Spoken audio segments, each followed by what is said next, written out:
जब भी कोई कंपनी अपनी नई गाड़ी लॉन्च करती है तो भाई उससे बहुत ज़्यादा उम्मीद होती है कि भाई ये गाड़ी हमारे को इस सेगमेंट में ऊपर लेके जाएगी, हमारी टोटल सेल्स में बहुत फ़र्क पड़ेगा, कंपनी प्रॉफिट में आएगी अगर वो लॉस में चल रही है तो, और अगर बराबर चल रही है तो भी होएगा अरे भाई ये गाड़ी तो हमारे को मुनाफा देगी। तो ऐसे ही भाई अभी पीछे काफ़ी गाड़ियाँ लॉन्च हुई हैं, कुछ गाड़ियों के फेस लिफ्ट भी आए हैं।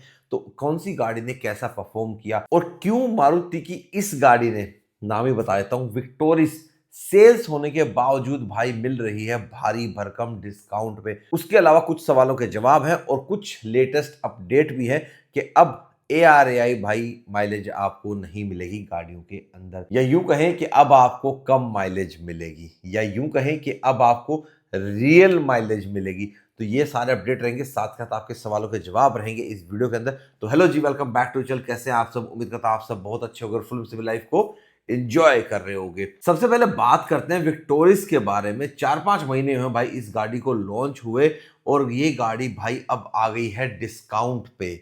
जी हाँ, विक्टोरिस के ऊपर आपको डिस्काउंट मिल सकता है, नहीं मिल रहा है। अगर आप आज की डेट में मारुति अरीना के शोरूम में जाते हैं, सॉरी मारुति सुजुकी अरीना के शोरूम में जाते हैं और विक्टोरिस के बारे में आप बातचीत करते हैं तो ये तो आपसे पूछा ही जाएगा कि आप कौन सा वेरिएंट लेंगे, उसी हिसाब से आपको डिस्काउंट ऑफर करे जाएंगे।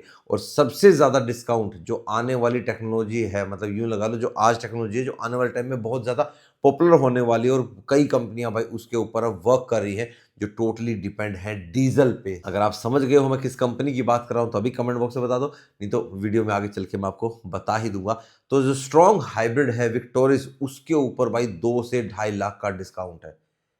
जैसे थार रॉक्स के ऊपर भाई दिसंबर में 2-2.5 लाख का डिस्काउंट था ना, अब विक्टोरिस पे आपको मिल रहा है 2.5 का। आपको 2025 वेरिएंट में मिलेगा जो 2025 की मैन्युफैक्चरिंग की है। अब ये बात समझ में नहीं आ रही कि मारुति ने ऐसी कितनी इसकी प्रोडक्शन कर दी है कि भाई 2025 में भी ये गाड़ी बिक रही थी, 2026 शुरू हो गया, हालांकि 2025 में उतनी सेल नहीं हुई, जनवरी 2026 में तो 15,000 से ऊपर गाड़ियां बिकी हैं और मारुति इसके ऊपर डिस्काउंट भी दे रहा है। ये तो सोने पे सुहागा वाली बात हो गई। अगर आपको पेट्रोल CNG लेनी है तो उसके ऊपर आपको 80,000 से 1 लाख तक का डिस्काउंट मिल सकता है। थोड़ा और टटोलोगे भाई सेल्स एग्जीक्यूटिव को तो शायद और भी दे दे। स्ट्रॉन्ग हाइब्रिड में मैंने बता ही दिया 2-2.5 लाख का। जो नेचुरल एस्पिरेटेड इंजन है उसके ऊपर भी आपको 1 से 1.5 लाख का डिस्काउंट मिल जाता है। तो और क्या चाहिए भाई। हालांकि मेरी नज़र में ये गाड़ी वैल्यू फॉर मनी उन लोगों के लिए है जिनको पेट्रोल CNG लेनी है, कि इसके अंदर भाई आपको बूट स्पेस भी मिल जाता है और CNG का टैंक नीचे आ जाता है तो CNG की माइलेज मिल जाती है, अच्छी खासी बड़ी गाड़ी मिल जाती है आपको, स्पेशियस मिलती है, 5 बंदे आराम से बैठ के जाएंगे और उनका लगेज भी आप आराम से लेके जाओगे। तो अगर आप लेने के इच्छुक हैं, आपके समझ में आती है, मेरी नज़र में तो सही है ये उन लोगों के लिए जिनकी ये रिक्वायरमेंट्स है। हालांकि स्ट्रॉन्ग हाइब्रिड के अंदर मैं इस गाड़ी पे नहीं जाऊंगा, स्ट्रॉन्ग हाइब्रिड तो फिर मैं हाईराइडर की तरफ ही जाऊंगा, बट ये मारुति लेके भी भाई 20 लाख लगाऊंगा, लोगों की सोच आज भी है भाई यहाँ पे, और रीसेल वैल्यू का भी फर्क पड़ता है। आप यही चीज देख लो कि स्ट्रॉन्ग हाइब्रिड के अंदर हाई क्रॉस और आपकी हाईराइडर ज्यादा बिकती है। वहीं अगर आप नॉर्मल पेट्रोल की बात करेंगे या पेट्रोल CNG की बात करेंगे तो उसमें ग्रैंड विटारा बिक जाती है। पहले ग्रैंड विटारा की सेल ज्यादा हुआ करती थी, अब हाईराइडर की सेल ज्यादा होती है। 9-10 हजार हाईराइडर बिकती है और 7-1 हजार के आसपास आपकी ग्रैंड विटारा बिकती है। मंथली टू मंथली सेल्स की बात है, ऊपर नीचे छोटी मोटी होती रहती है। अब आते हैं भाई दूसरी गाड़ी पे जिसने बहुत ज्यादा तहलका मचाया, तगड़ी हाइप चढ़ी भाई इस गाड़ी की, आप समझ गए होंगे, टाटा सिएरा की। अभी जनवरी मिड में भाई इस गाड़ी की सेल स्टार्ट हुई थी और 15,000 गाड़ियां बिक गई। मतलब 15 दिन में ही भाई 15,000 गाड़ियां बिक गई। तो जिस हिसाब से भाई बुकिंग्स आई हुई हैं इस गाड़ी की, लाख तक टच कर गई हैं, तो लोगों को भाई ज्यादा इंतजार नहीं करना पड़ेगा। टाटा ने अपनी प्रोडक्शन पहले से ही फुल फ्लेज चला रखी है और इस गाड़ी के ऊपर भाई कोई डिस्काउंट नहीं है। यार कैसे होगा यार, हद करते। 15 दिन में भाई इतनी गाड़ी बिक गई और आप तब भी उम्मीद लगा रहे हो कि डिस्काउंट मिलेगा। अभी आने वाले टाइम में तो नहीं मिलता। हाँ, कोई इसमें ग्लिच आ जाए या कुछ हो जाए, हालांकि थोड़ा रिकॉल हुआ था वो टाटा ने कर लिया, और रिकॉल हमेशा कंपनी के लिए अच्छा ही माना जाता है। कोई भी कंपनी भाई, बड़ी बड़ी कंपनियां रिकॉल करती हैं, चाहे टोयोटा हुआ, होंडा हुआ, कोई भी हुई भाई कंपनी, तो जो रिकॉल कर लेती है तो हाँ भाई हमने ये चीज़ अपनी समय रहते रेक्टिफाई कर ली कि हमने भाई इस कमी को देख लिया और हम इसको अब आपको ठीक करके दे रहे हैं फ्री ऑफ कॉस्ट। बताओ, इसी बात है, पैसे तो नहीं लेंगे, वो फ्री ऑफ कॉस्ट ही करके देंगे। तो कुछ रिकॉल हुई थी और देन फिर अब आपको देख लो इसकी सेल्स फिगर्स, बढ़िया टाटा को सेल्स दे रही है। और इसके साथ साथ भाई हैरियर और सफारी भी उभरने लग गए हैं। हैरियर और सफारी भाई यूं लगा लो पहले इतनी सेल्स नहीं दे पा रहे थे, अब हैरियर सफारी आप यूं लगा लो दोनों मिलकर 6-7 हजार का आंकड़ा टच कर रहे हैं। 3,500-4 हजार के आसपास हैरियर बिक जाती है और 2,500 का आंकड़ा आपकी सफारी भी टच कर रही है। तो अब धीरे धीरे उनकी सेल्स भी बढ़नी शुरू हो गई है। पेट्रोल का भी तो फर्क पड़ गया ना भाई, पेट्रोल में भी आ गया। हालांकि सेल्स पहले ही बढ़ गई, पेट्रोल तो अभी आया है इनके में, तो पेट्रोल आने से क्या पता आगे और सेल्स भी बढ़ जाए। सेल्स के मामले में दो और गाड़ियां हैं जो तगड़ी चल रही हैं भाई। आप ये लगा लो कि जो सेल्टोस है वो भी मिड ऑफ जनवरी में बिकनी शुरू हुई थी, 10,000 वो भी बिक गई। 7XO है वो भी भाई लास्ट के 15 दिनों में 10,000 बिक गई। लेकिन एक गाड़ी ऐसी है भाई जो किसी से नहीं हिलेगी। हालांकि हम सब ने सोचा था कि टाटा सियर आने के बाद तो भाई इसके ताज पे थोड़ा बहुत तो फर्क पड़ेगा, लेकिन नहीं भाई। आप समझ गए होंगे कि मैं किस गाड़ी की बात कर रहा हूं, और इसी के चलते अभी जो हुंडई है अभी उस गाड़ी को लॉन्च नहीं करेगा, अब आएगी वो फेस्टिवल सीजन में। तो मैं बात कर रहा हूं हुंडई क्रेटा की। 17,900 समथिंग गाड़ियां बिकी हैं भाई जनवरी में। ओ भाई साहब कमाल है। मतलब इस गाड़ी ने भाई ऐसा खुट्टा गाड़ दिया अपना आके कि इसका खुट्टा कोई नहीं पाट रहा है ना, लठ गाड़ दिया। मतलब इसका लठ नहीं पाट रहा भाई किसी से भी कि ये गाड़ी नहीं हिलेगी। हालांकि ये सेगमेंट स्टार्ट किया था डस्टर ने, लेकिन 2015 में जब से क्रेटा आई है भाई किसी से नहीं हिल रही भाई। बहुत बार ये गाड़ी नंबर 1 एसयूवी भी रहती है, लेकिन अभी जो जनवरी में नंबर 1 रही है वो तो आपकी नेक्सॉन में काफी टाइम से वो नंबर 1 चल रही है भाई। 20,000 प्लस बिक रही है नेक्सॉन। अब आ जाते हैं उस बात पे जो मैं कह रहा था कि भाई एक कंपनी है जो अभी हाइब्रिड के अंदर इन्वेस्ट कर रही है, तो वो है भाई महिंद्रा। जी हाँ, महिंद्रा अपनी हाइब्रिड टेक्नोलॉजी के ऊपर काम कर रही है, क्योंकि आप फ्यूचर को देखते हुए चलते हो तो भाई डीजल उनके पास बहुत ज़्यादा है, और भाई वो बिल्कुल डीजल पे डिपेंड रहेंगे तो उनकी सेल्स फिगर्स में फ़र्क पड़ेगा ही पड़ेगा। तो इसीलिए महिंद्रा अब इन्वेस्ट कर रहा है भाई अपना पैसा, समय, सब कुछ हाइब्रिड के अंदर, ताकि जो उनकी गाड़ियां हैं मोस्टली जो डीजल्स पे चलती हैं वो उनके अंदर हाइब्रिड का ऑप्शन ला सके। चाहे वो उनकी स्कॉर्पियो एन हो, चाहे वो 7XO हो। बोलेरो तो चलो डीजल में चलती रहेगी भाई, इतना मतलब बोलेरो हाइब्रिड में कैसी लगी, पेट्रोल हाइब्रिड में नहीं भाई। तो और भी जो उनकी गाड़ियां आने वाली हैं तो हाइब्रिड के ऊपर वो थोड़ा ज़्यादा फोकस कर रहे हैं आज की डेट में, ताकि समय रहते वो उस टेक्नोलॉजी को टाइमली अपनी गाड़ियों के अंदर ला पाए। अब आपको ARAI टेस्टेड माइलेज नहीं मिलेगी, जैसे आपने देखा होगा मोस्टली गाड़ियों में कि भाई 25.4 की माइलेज दी हमारी गाड़ी ने, कोने में लिखा होता है ARAI सर्टिफाइड, ARAI टेस्टेड ऐसे लिखा होता है ना, वो MIDC होता है, मॉडर्न इंडियन ड्राइविंग साइकिल। उसके हिसाब से भाई मतलब एक चला ली हमने, चाहे 50 किलोमीटर एक स्टैंडर्ड एक स्पीड पे चला ली, स्टैंडर्ड टेस्ट कंडीशन जो हम बोलते हैं उसके अंदर चला ली, और मैक्सिमम माइलेज वहाँ पे उतनी आ गई, तो वो वहाँ लिखी जाती है। लेकिन जब हम उसी गाड़ी को एक्चुअल में चलाते हैं तो माइलेज आती है भाई 15 की, 16 की, 8-10 गिर जाती है माइलेज।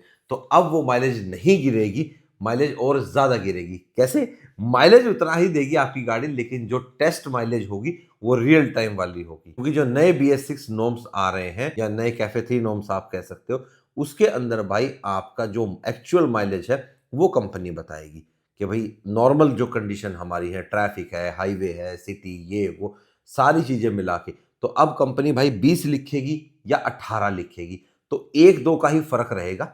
जहाँ आपकी गाड़ी 16 माइलेज दे रही होगी जब आप चला रहे होगे, तो कंपनी मैक्सिमम 18-19 इसको क्लेम करेगी। और ये चीज़ भाई मेरी हाइलाइटर के मामले में पहले से ही है कि भाई कंपनी ने 20 पॉइंट समथिंग कुछ की क्लेम कर रखी है, और मैं इससे 20 से ऊपर की निकाल भी लेता हूँ। वो मेरी स्टैंडर्ड टेस्ट कंडीशन में रहती है। अगर मैं इस गाड़ी को 80-90 की स्पीड पे क्रूज करता हूँ बिल्कुल आराम से हाईवे के ऊपर, तो 22-23 का एवरेज देती है। तो वही बात होगी ना कि वो स्टैंडर्ड टेस्ट कंडीशंस ARAI करता था, अब आप रियल टाइम में टेस्ट करो उसको और फिर वो माइलेज आपको मिलेगी। तो अब कंपनीज आपको रियल माइलेज बताएंगी। तो अब जो ज़्यादा गैप रहता था ना, 8-10 फर्क पड़ जाता था, वो फर्क नहीं रहेगा। फर्क सिर्फ मात्र 1-2 माइलेज का ही रहेगा, तो इतना तो चलता है। और ARAI एक और चीज करने जा रहा है भाई, वो 40 करोड़ इन्वेस्ट कर रहा है एक ट्रैक पे, जहां पे वो टेस्ट करेंगे एडास को, क्योंकि उनका ये कहना है कि भाई एडास जो आजकल गाड़ियों में दिया जा रहा है वो किसी काम का नहीं है। काम का ऐसे नहीं कि बिल्कुल ही काम का नहीं है, कि वो सिर्फ एक फीचर बता के बेचा जा रहा है, लोगों को गुमराह किया जा रहा है कि रियल टाइम में जो एडास ने काम करना चाहिए वो एडास काम नहीं कर रहा।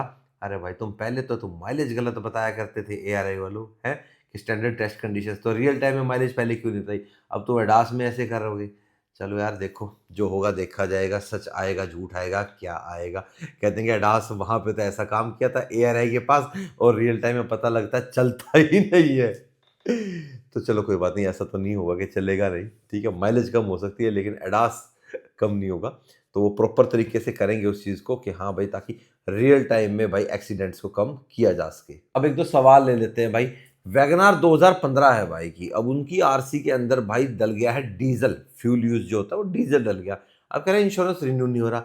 या तो आपने गाड़ी सेकंड हैंड खरीदी है, नहीं तो 11 साल के बाद यार कैसे आएगा यार। हालांकि एक मैं भी ऐसा ही हूँ भाई, है कि जिसकी गाड़ी की आरसी पे BS3 मेंशन नहीं है, ठीक है, लेकिन जब हम उसका पोल्यूशन करवाने जाते हैं तो वहां पे BS3 मेंशन है और इनवॉइस में BS4 मेंशन है। तो ये मुझे भी ठीक कराना है और आप भी ठीक कराइए। जो आपकी गाड़ी का इनवॉइस है उसको लेके भाई आप अपने आरटीओ में जाइए, पूरी फाइल आपकी बनेगी करेक्शन की, और वहां कोई एजेंट मिल जाए तो उसको पकड़ लेना, वो जल्दी करवा के दे देगा।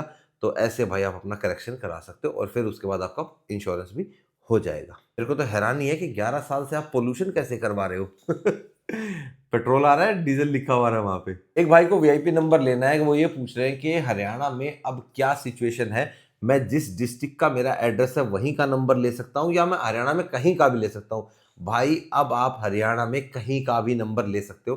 हालांकि नंबर्स के ऊपर मैं एक डिटेल वीडियो बहुत जल्दी आपको दूंगा, ठीक है, थोड़ा सा समय नहीं लग पा रहा। तो नंबर आप अब कहीं का भी ले सकते हो। ऑनलाइन पोर्टल के ऊपर जो नंबर आते हैं, आपने बिड कहीं का भी कर दिया, मान लो जैसे मैं रहता गुड़गांव में हूँ और मुझे पसंद जैसे अम्बाला का है, कुरुक्षेत्र का है, करनाल का है, पानीपत का है, वहाँ की कोई सीरीज खुलती है, वहाँ पे मैं बिड कर देता हूँ, तो मैं वहाँ से ले सकता हूँ, ठीक है।